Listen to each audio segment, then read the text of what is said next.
Welcome to Vidyam classes my dear students. मैं आपका social studies teacher विकल्प त्रिवेदी और आज का हमारा टॉपिक है ज्योग्राफी का topic forest and wild life resources. ठीक है, आज हम ज्योग्राफी का टॉपिक पढ़ेंगे that is forest and wild life resources. सबसे पहले टॉपिक पे आने से पहले कुछ एक बात करते हैं अपन कि इंडिया जो है, India is a very vast country. मैं पिछले कई लेक्चर्स में बोल चुका हूँ, सर क्या आप एक ही बात कितनी बार रिपीट करते हो कि India is a very vast country, India is a very vast country. तो this is a very great fact about our country. ये हमारे कंट्री के बारे में बहुत अच्छा और बहुत बड़ा फैक्ट है कि India is a very vast country. अब जब इंडिया इतना वास्ट कंट्री है, इतना बड़ा कंट्री है, तो इसमें वाइल्ड लाइफ और जो रिसोर्सेस होंगे, वाइल्ड लाइफ भी कितने टाइप्स की होगी। क्या आप, जैसे हम बात कर रहे थे, हमने रिसोर्सेस चैप्टर पढ़ा था, रिसोर्सेस में हमने एक चीज समझी थी कि एक रिसोर्स जो मध्य प्रदेश में मिल रहा है, जरूरी नहीं वो सेम रिसोर्स जो है जम्मू एंड कश्मीर में मिले। सेम चीज जो है वो अप्लाई होती है किस पर? वाइल्ड लाइफ पर। इंडिया की वाइल्ड लाइफ बहुत ज्यादा रिच है, बहुत ज्यादा वैरायटी में है। जो एनिमल्स आपको एक जगह मिलेंगे उससे बिल्कुल डिफरेंट एनिमल आपको दूसरी जगह मिलेंगे। ठीक है, बड़ा इंटरेस्टिंग टॉपिक है। Let's start. What is biodiversity? सबसे पहला सवाल ये कि बायोडाइवर्सिटी होती क्या है। Nature is a vast interconnected family. Biodiversity refers to immense variety of flora and fauna living together and functioning within a complex ecological web. Difficult लग रही है डेफिनेशन? कोई बात नहीं, आसान भाषा में समझते हैं। बायोडाइवर्सिटी का मतलब होता है having variety of flora and fauna. Having variety of flora and fauna, अलग अलग टाइप के फ्लोरा और फ्यूना होना, इसको बोलते हैं बायोडाइवर्सिटी। इसको क्या बोलते हैं? बायोडाइवर्सिटी। ठीक है, and India is a very big biodiverse country, very big biodiverse country. Okay, so let's start. इतना समझ में आया होगा what is biodiversity? Having different immense variety. Biodiversity refers to immense variety, बहुत ज्यादा वैरायटी में क्या होना?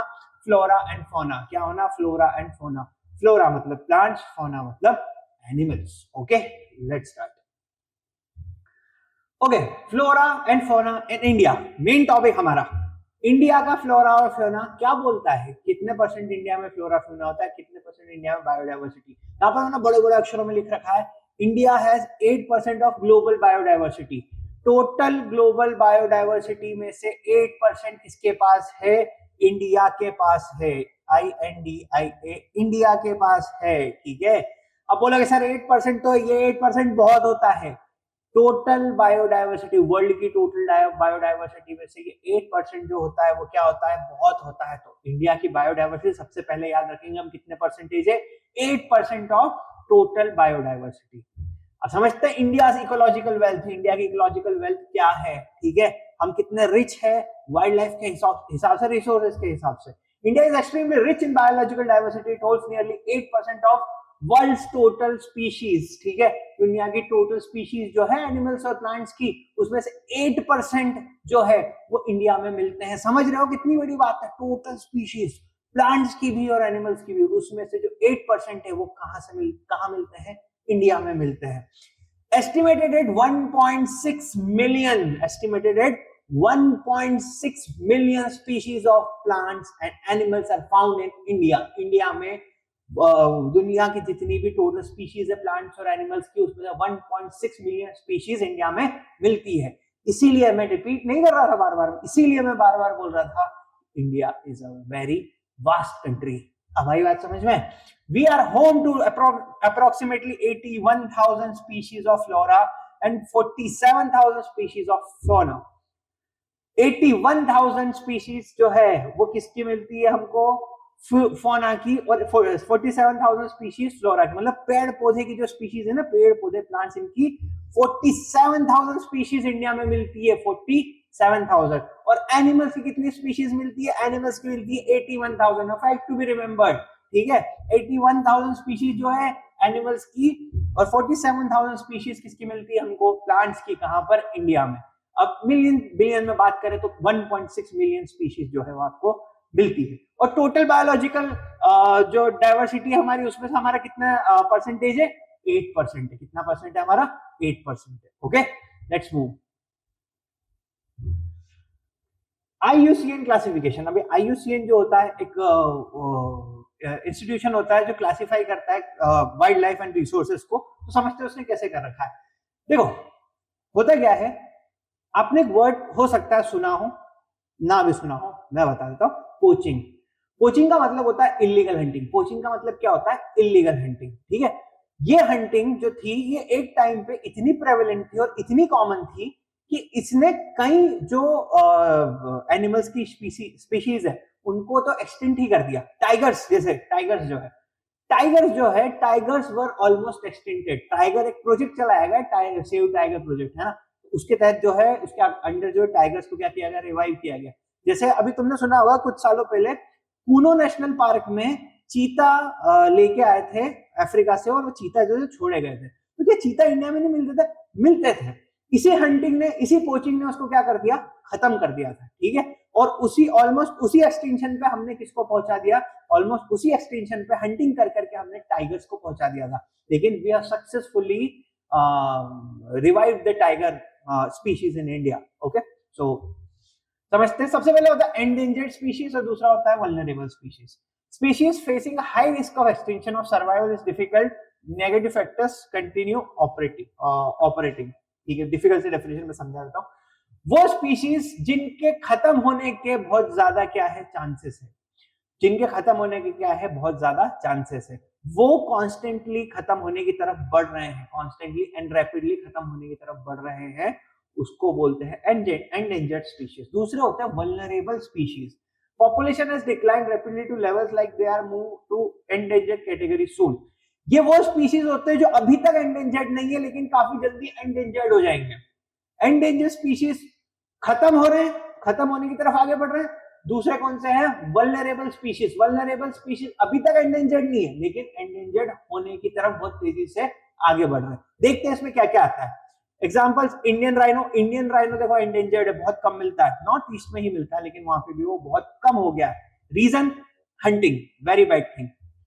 ब्लैक बक, ब्लैक बक क्या होता है, कृष्ण मृग, काले कलर का हिरण होता था, ठीक है। काले कलर के हिरण जो है उसकी हंटिंग कर करके हमने उसको क्या करा, एंडेंजर्ड स्पीशीज में डाल दिया। क्रोकोडाइल, इंडियन वाइल्ड एस, ये सारी जो चीजें होती है, ये सारी जो चीजें इंडिया में क्या हो रही है, एक्सटिंक्ट हो रही है, धीरे धीरे एंडेंजर्ड हो गई है। एंडेंजर्ड के बाद की जो स्टेज होती है ना, वो होती है एक्सटिंक्शन। एक्सटिंक्शन मतलब ये स्पीशीज खत्म ही हो जाना, ठीक है। और वल्नरेबल स्पीशीज में क्या आती है, Asiatic elephants, Gangetic dolphin. Ganga नदी का पानी इतना गंदा है कि हो चुका है कि वहां पर क्या डॉल्फिन्स होती थी, पता है। गंगा नदी में अभी भी कई जगह डॉल्फिन्स देखे जा सकते, लेकिन गंगेटिक डॉल्फिन जो है वल्नरेबल स्पीशीज में हो गए। वल्नरेबल स्पीशीज कौन सी स्पीशीज होती है, जो बहुत जल्दी क्या हो जाएगी, एंडेंजर्ड हो जाएगी। एंडेंजर्ड के बाद वाली स्टेज क्या होती है, एक्सटिंक्शन, खत्म हो जाना, ठीक है। और ब्लू शीप, एक वाइल्ड एनिमल होता था ब्लू शीप, वो भी क्या हो गई, इंडिया में मिलना एक्सटिंक्ट होने वाले वल्नरेबल कैटेगरी में पहुंच चुकी है। हाँ, दूसरी होती है रेयर स्पीशीज और नॉर्मल स्पीशीज, ठीक है। रेयर स्पीशीज क्या होती है, species with small population that could easily become vulnerable और एंडेंजर्ड इफ नॉट प्रोटेक्टेड। ये वो एनिमल्स होते हैं जो यूं ही कम थे और वो अभी भी कम है। अगर हमने इनको प्रोटेक्शन नहीं दिया, अगर हमने इनको प्रोटेक्शन नहीं दिया तो ये क्या बन जाएंगे, एंडेंजर्ड बन जाएंगे। एंडेंजर्ड की अगली स्टेज, अगेन मैं रिपीट कर रहा हूं, एक्सटिंक्शन होती है, ठीक है। तो क्या वो एनिमल्स जो नॉर्मली ही क्या थे, रेयर होते थे, बहुत कम मिलते थे, ठीक है। लेकिन हमने क्या, अगर उनको प्रोटेक्शन नहीं दिया, हमने क्या नहीं दिया, उनको प्रोटेक्शन नहीं दिया, तो वो क्या बन जाएंगे, एंडेंजर्ड बन जाएंगे। उनको क्या बोलते हैं, स्पीशीज। उसको क्या बोलते हैं, स्पीशीज। इसमें क्या क्या आता है, Himalayan brown bear, wild Asiatic buffalo और डेजर्ट फॉक्स, ठीक है। Normal species, populations are considered to be at healthy sustainable levels of survival. ये काफी अच्छी नंबर्स में जो है इंडिया में मिलते हैं, तो इसलिए इनको क्या बोला जाता है, नॉर्मल स्पीशीज। ना ये एंडेंजर्ड है, ना ये रेयर है, ना ये वल्नरेबल है, ये they are sustaining, they are surviving and they are in a very good number, वो बहुत अच्छे नंबर में है। जैसे कैटल हो गया, साल ट्रीज, पाइन, रोडेंट्स, ठीक है, ये सारी चीजें। तो ये सारी चीजें जो होती है किसमें आती है, नॉर्मल स्पीशीज में आती है। चार कैटेगरीज पढ़ी हमने, चार कैटेगरीज कौन सी, एंडेंजर्ड स्पीशीज। एंडेंजर्ड स्पीशीज वो जो बहुत तेजी से किसकी तरफ बढ़ रहे हैं, एक्सटिंक्शन की तरफ बढ़ रहे हैं। If we not give protection to them, अगर हमने नहीं बचाया तो क्या हो जाएंगे, एक्सटिंक्ट हो जाएंगे। वल्नरेबल कौन से होते हैं, वल्नरेबल वो स्पीशीज है जो बहुत जल्दी एंडेंजरमेंट की तरफ बढ़ रहे हैं, जो बहुत जल्दी एंडेंजर्ड स्पीशीज में आने वाले हैं। तीसरा रेयर, जो ऑलरेडी क्या थे, कम थे, और अगर अब हमने उनको प्रोटेक्शन नहीं दिया तो वो क्या हो जाएंगे, खत्म हो जाएंगे, ठीक है। और सबसे आखिर में पढ़ा हमने नॉर्मल, जो बहुत अच्छी क्वांटिटी में इंडिया में मिलते हैं और उन पर एंडेंजर्ड होने का, वल्नरेबल होने का, एक्सटिंक्ट होने का अभी कोई खतरा नहीं है। ओके, पढ़ते हैं। हाँ, दो स्पीशीज और है, एंडेमिक स्पीशीज और एक्सटिंक्ट स्पीशीज। कौन कौन सी? एंडेमिक स्पीशीज और एक्सटिंक्ट स्पीशीज। एक्सटिंक्ट स्पीशीज वो है जो खत्म ही हो चुकी है। एक्सटिंक्ट स्पीशीज क्या है? जो खत्म ही हो चुकी है, उसको क्या बोलते हैं? एक्सटिंक्ट। एक्सटिंक्शन होना मतलब खत्म हो जाना, ठीक है। Species that no longer exist anywhere on earth, है ना, जो धरती पर अब नहीं बचे लेकिन कभी होते थे। एशियाटिक चीता, है ना, पिंक हेडेड डक, ये सारी जो चीजें थी, ये सारी चीजें क्या हो गई? एक्सटिंक्ट हो गई, खत्म हो गई। और भी सारे एनिमल्स थे, वो भी क्या हो गए? एक्सटिंक्ट हो गए। Species found only in specific geographical areas, isolated by natural geographical barriers, ठीक है। एंडेमिक स्पीशीज वो होती है जो एक पर्टिकुलर एरिया में मिलती है, पर्टिकुलर ज्योग्राफिकल एरिया में ही मिले, उसको बोलते हैं एंडेमिक स्पीशीज। किसको बोलते हैं? जो पर्टिकुलर ज्योग्राफिकल एरिया में ही मिले, वो क्या होती है? एंडेमिक स्पीशीज, ठीक है। एंडेमिक स्पीशीज क्या होती है? ये पर्टिकुलर ज्योग्राफिकल एरिया में ही मिलती है। जैसे अंडमान टील, नाम में लिखा हुआ अंडमान, ठीक है। निकोबार पिजन कहां पर मिलता है? निकोबार। अंडमान वाइल्ड पिग कहां पर मिलता है? अंडमान। इनको क्या बोलते हैं? एंडेमिक स्पीशीज, ठीक है। और एक्सटिंक्ट स्पीशीज क्या होती है? एक्सटिंक्ट स्पीशीज वो स्पीशीज होती है जो खत्म हो चुकी है, ठीक है। चलो आगे बढ़ते हैं। कॉजेस ऑफ डिप्लीशन, क्या कारण है सर, क्यों खत्म हो रहे हैं? क्या इनको बचाया क्यों नहीं गया, है ना? क्यों क्यों खत्म करते जा रहे लोग इनको? समझते हैं क्यों। एग्रीकल्चरल एक्सपेंशन, देखो होता क्या है, जंगल होता है, क्या होता है? जंगल, बड़ा घना जंगल होता है, उसमें बहुत सारे स्पीशीज ऑफ एनिमल्स रहते हैं, और वो जंगल के जो प्लांट्स है, जो ट्रीज है ना, वो जंगल की ट्रीज जो है वो भी क्या है? उस जंगल का हिस्सा है। तो उसमें फ्लोरा और फ्योना दोनों की क्या है? वेरिड कैटेगरी है, ठीक है। अब इंसान आए, इंसानों ने बोला हम उगा के क्या खाएंगे और कैसे खाएंगे। उन्होंने क्या किया? उन्होंने उस जंगल को हटाया और उस जमीन पे क्या करने लगे? एग्रीकल्चर करने लगे। अब एग्रीकल्चर करने के लिए जंगल तो हटाना पड़ा, एग्रीकल्चर करने के लिए क्या करना पड़ा? जंगल हटाना पड़ा। जंगल हटेगा तो जो प्लांट्स थे वहां पर, जो ट्रीज थे, वहां पर फ्लोरा भी खत्म हुई और वहां का फ्योना भी क्या हो जाएगा? खत्म हो जाएगा। कैसे खत्म होगा? एनिमल्स कहाँ रहते हैं बेटा? एनिमल्स रहते हैं फॉरेस्ट में। अगर फॉरेस्ट में रहेगा तो उनका जो नेचुरल हैबिटेट है, उनका नेचुरल हैबिटेट क्या हो जाएगा? खत्म हो जाएगा, ठीक है। तो एग्रीकल्चरल एक्सपेंशन जो है, it is one of the main reason of depletion of flora and fauna across the world, not only in India, across the world. Development projects, large scale river valley projects, massive mining operation, mining जंगलों के बीच में होती है, वहां पे जो animals होते हैं वो क्या हो जाते हैं? खत्म हो जाते हैं, क्योंकि माइनिंग जो होती है वो जंगल हटाकर होती है। माइनिंग ऐसे नहीं होती कि जंगल में माइनिंग कर ली तुमने निकाल रहा है, जंगल हटाकर माइनिंग होती है। जिस एरिया में माइनिंग होती है वहां से जंगल को क्या किया जाता है? क्लियर किया जाता है। अगेन एनिमल्स का नेचुरल हैबिटेट, और जंगल हट रहे तो ऑटोमेटिकली जो फ्लोरा है वो क्या हो जाएगा? खत्म हो जाएगा। रेलवे नेटवर्क बिछाने के लिए, ठीक है, huge section of forest areas जो है वो क्यों हटाए जाते हैं? रेलवे लाइन बिछाने के लिए, स्टेशन बनाने के लिए। तो बड़े बड़े जो प्रोजेक्ट होते हैं ना, ये डेवलपमेंट प्रोजेक्ट जो होते हैं ना, ये डेवलपमेंट प्रोजेक्ट्स नीड है, लेकिन ये नीड जो है हमारे फॉरेस्ट को, हमारे फ्लोरा को, हमारे फौना को क्या करती जा रही है? खत्म करती जा रही है। बहुत इल इफेक्ट होता है इसका बहुत इल इफेक्ट होता है, ठीक है ना। और ये ट्री काटने का मतलब तुम छोटे मोटे मत समझना, इसमें thousands and lakhs of trees कटते हैं। माइनिंग में, रेलवे प्रोजेक्ट में, डैम प्रोजेक्ट में, इन सारे प्रोजेक्ट्स में thousands and lakhs of trees जो होते हैं, पूरे पूरे जंगल साफ कर दिए जाते हैं। माइनिंग के बाद वो जमीन किसी चीज की, किसी काम की नहीं बचती, किसी भी काम की नहीं बचती है, ठीक है। तो ये दो रीजन है किसके? डिप्लेशन के। डिप्लेशन मतलब कम होना और खत्म होना। हाँ, ओवर एक्सप्लॉइटेशन, हमने क्या कर रखा है? हमने फॉरेस्ट को ओवर एक्सप्लॉइट कर लिया। क्या लिखा हुआ है? Unequal access to resources, over population and inequitable consumption lead to rapid degradation of natural resources, ठीक है। अब क्या होता है, इंडिया में एक बहुत बड़ा डिफरेंस है हैव्स और हैव नॉट्स का।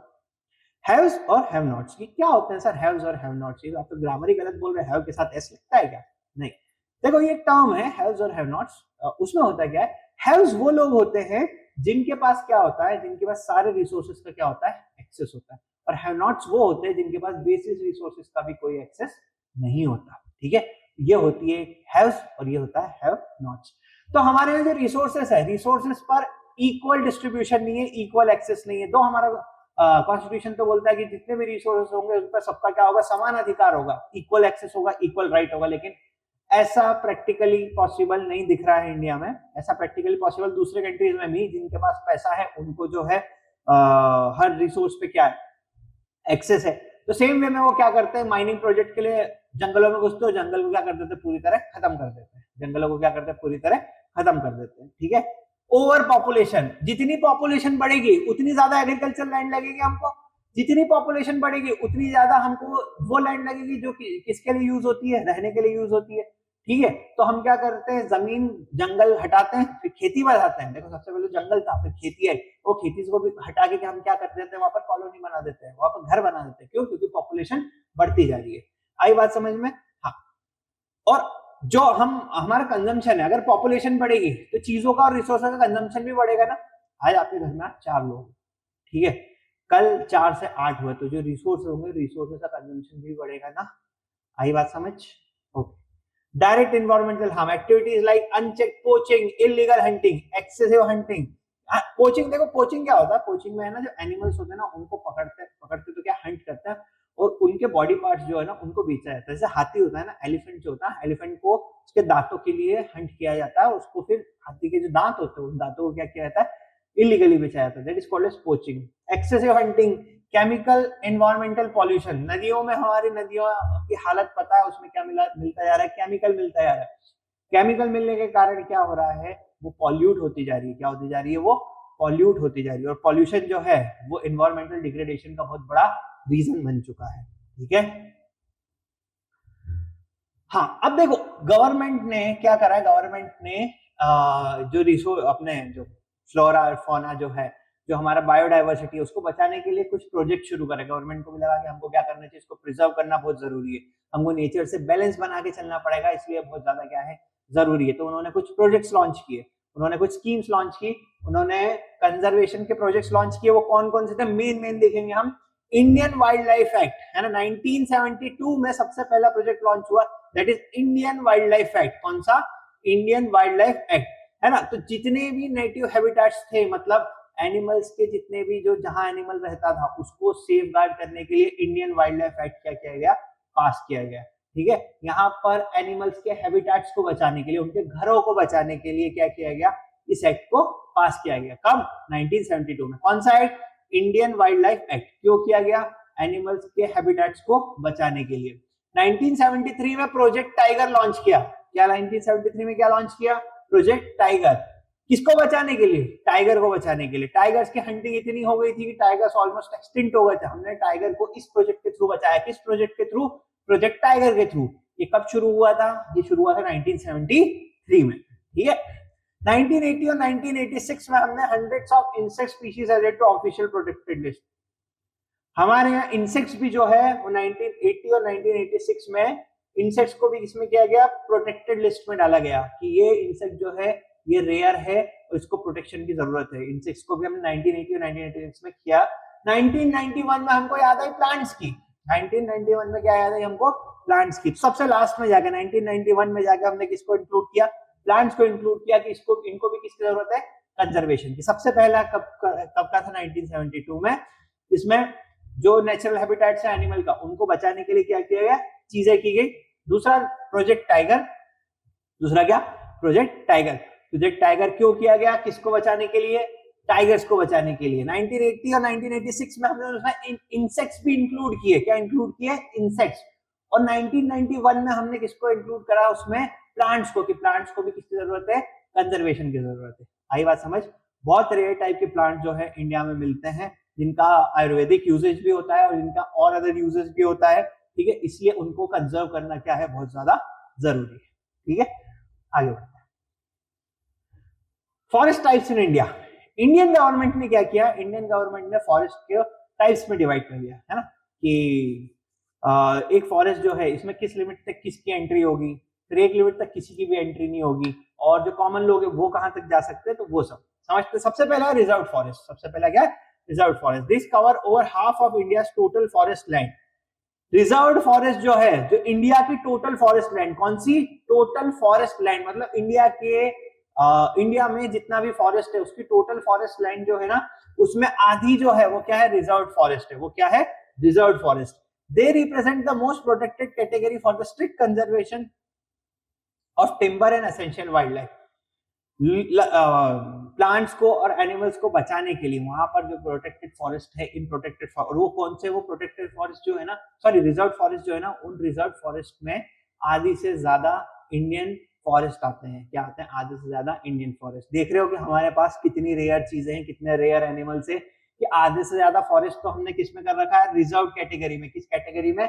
रिजर्व कैटेगरी में। ठीक है, क्यों? क्योंकि हमको वो प्लांट्स बचाने हैं, हमको वो ट्रीज बचाने हैं, हमको वो वाइल्ड लाइफ बचानी है, जो बहुत ज्यादा क्या है, जरूरी है। ठीक है, दूसरा protected forest, this account for about 1/3 of the total forest area. ये कितना है? टोटल फॉरेस्ट एरिया का 1/3 है। कितना है? टोटल फॉरेस्ट एरिया का 1/3। याद है प्रोटेक्टेड कितना है? 50%, मतलब हाफ। ठीक है, और ये कितना है? 1/3। कितना है ये? 1/3। ठीक है, हाँ आई बात समझ? यहां लिख 1/3। कितना है ये? 1/3। ठीक, they are heavily protected by forest department from any further resource depletion। यहाँ पर फॉरेस्ट डिपार्टमेंट जो है इन फॉरेस्ट को क्या करता है? प्रोटेक्ट करता है, जिसमें ये बोला गया है कि जो भी रिसोर्स इस फॉरेस्ट में है, इन फॉरेस्ट में जो भी रिसोर्सेस है, उन रिसोर्स को और कम नहीं करना, तो इसलिए प्रोटेक्टेड है। प्रोटेक्टेड कितना है? 1/3, इंपॉर्टेंट पॉइंट। और रिजर्व कितना है? 50%, half. unclassed forest, third type of forest is unclassed forest. These are other forest and wastelands belonging to both government and private individual or local communities. They generally have the least restriction compared to reserved and protected forest. उनमें कोई restriction नहीं होता। ये कभी कभी ये government भी own करती है, कभी कभी प्राइवेट लोग भी ओन करते हैं, और कभी कभी कुछ कम्युनिटी जो होती है वो उस फॉरेस्ट में रहती है, तो ये किसमें आता है? अनक्लास में आ जाता है ना। इसमें ऐसे कोई चीज नहीं होती कि आप इसको प्रोटेक्टेड या रिजर्व कैटेगरी में डाला जाता है। वहां पर लोगों का हैबिटेट होता है, तो लोग, गवर्नमेंट ने भी उसको क्या कर रखा है? अनक्लास कर रखा है कि आप रह सकते हो वहां पर। ठीक है, कम्युनिटी कंजर्वेशन। हाँ देखो, एक बड़ा लेजेंडरी मूवमेंट हुआ था पेड़ों को कटने से बचाने के लिए। किसके लिए? पेड़ों को कटने से बचाने के लिए। उसका नाम था चिपको मूवमेंट। उसका नाम क्या था? चिपको मूवमेंट।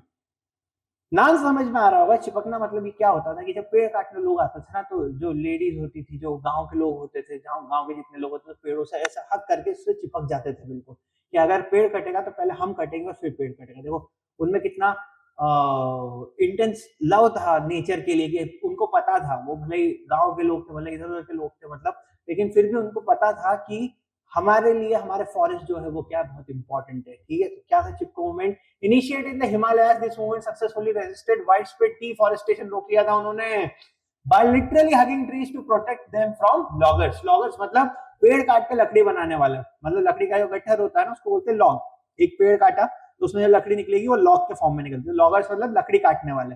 तो ये पेड़ से चिपक जाते थे, लिटरली हग कर लेते थे पेड़ को, ताकि वो जो लॉगर्स है उस पेड़ को ना काट पाए। और उन्होंने बहुत बड़ा डिफॉरेस्टेशन जो था वो होने से रोका था।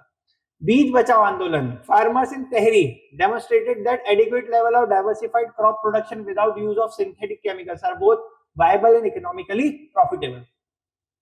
तेहरी नाम की जगह है, वहां पर फार्मर्स ने क्या बोला?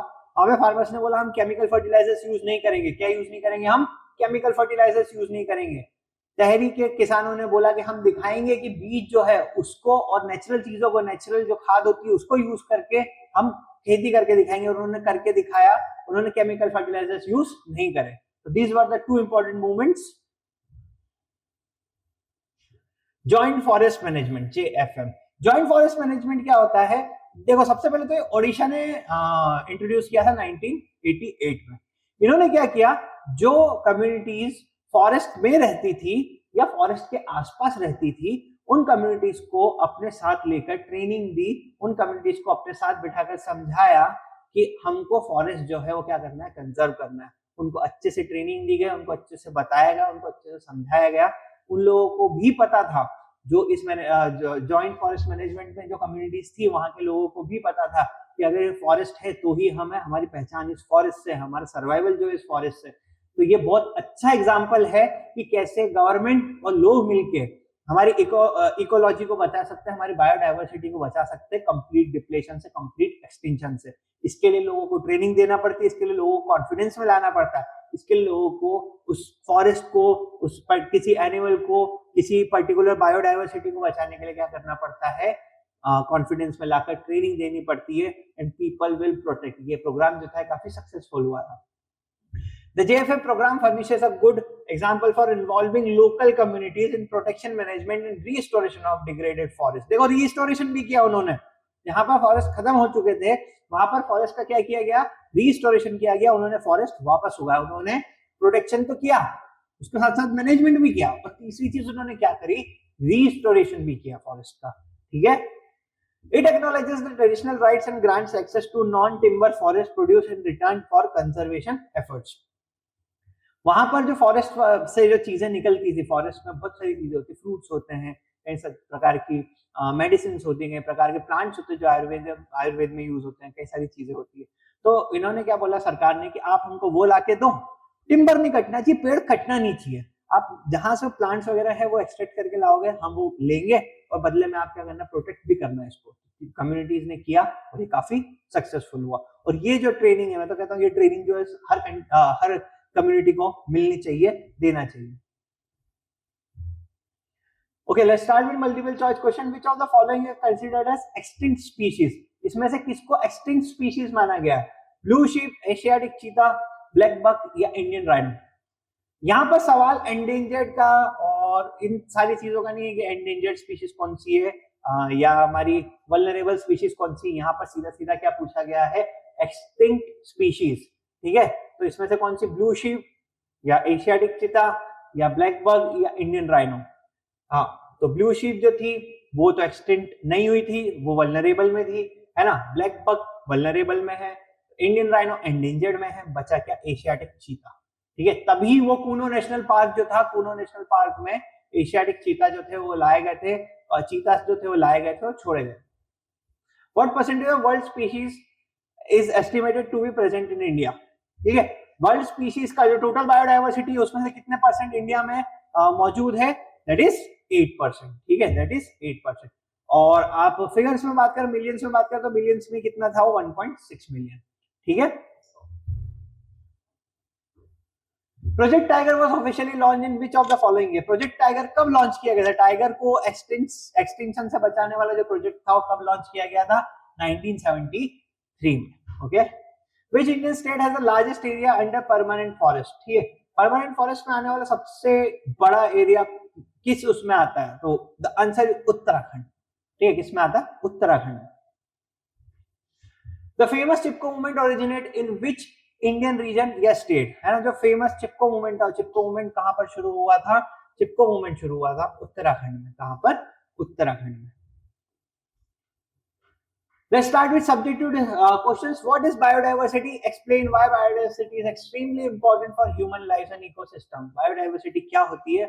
Biodiversity क्यों important है ना?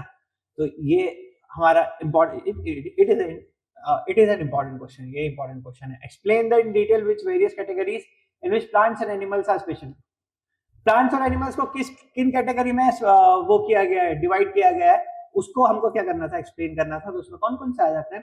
सबसे पहला आता है नॉर्मल, है ना, दूसरा आता है एंडेंजर्ड, तीसरा आता है वल्नरेबल, चौथा आता है एक्सटिंक्ट। ठीक है, तो ये 4 कैटेगरी में क्या किया जाता है, डिवाइड किया गया है, और उसमें उनकी डेफिनेशन लिखकर एग्जाम्पल्स भी देना। Describe with examples how local communities have actively conserved and protected. अभी पढ़ा अपन ने joint management, joint forest management, है ना। तो बस ये वाला अगर क्वेश्चन आए, इट इज ऑल्सो इंपॉर्टेंट, ये वाला जो क्वेश्चन है तो इसमें हमको जॉइंट फॉरेस्ट मैनेजमेंट के बारे में लिखना है। किसके बारे में लिखना है? Joint forest management. Differentiate clearly between reserve forest, protected forest and अनक्लास्ड forest. हमने पढ़े तीनों, इनके बीच में क्या लिखना है, डिफरेंस लिखना है। ठीक है, reserve forest, protected forest and अनक्लास्ड forest. Elaborate the primary negative factors cause severe depletion of flora and fauna in India. ऐसे क्या फैक्टर्स है जिसके कारण इंडिया में फ्लोरा और फ्योना जो है वो क्या हो रहा है, डिप्लीट हो रहा है, कम हो रहा है, धीरे धीरे खत्म होता जा रहा है? ऐसे क्या फैक्टर्स? उन फैक्टर्स को हमको क्या करना है, उन फैक्टर्स को हमको लिख के बताना है। Okay, so this was your chapters forest and wild life in India. उम्मीद करता हूं आपको समझ में आया होगा। कोई डाउट हो तो आप कमेंट बॉक्स में छोड़ जाइएगा, मैं बिल्कुल सॉल्व करने की कोशिश करूंगा। Thank you.